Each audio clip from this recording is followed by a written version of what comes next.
O'zbekiston uchun tarixiy kun.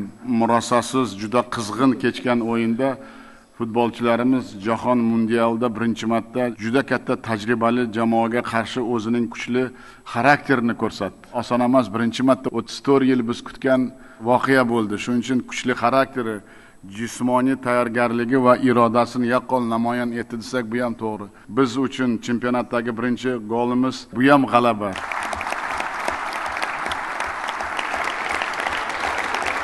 Bir narsani aytmoqchimanki, biz vatanparvar va fidoyi yoshlarimiz bilan faxrlanamiz va ular hozirgi O'zbekistonda haqiqiy qahramonlari.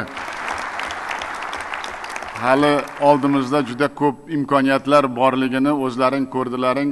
Farzandlarim, qahramonlarim ko'p narsaga qodir ekanliklarini ham bildirdi. Shuning uchun faqat omad tilaymiz biz. Olg'a O'zbekiston.